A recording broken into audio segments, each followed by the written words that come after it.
Hello everyone, today we will talk about how to fix or how to solve the problem of launcher on the application of Discord. We click on settings.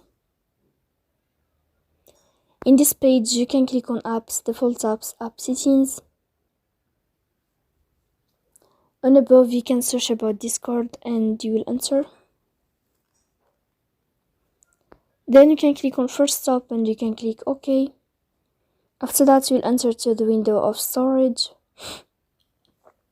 Then you can click clear cache. Don't click clear data because that can cause the errors, so you can delete your account.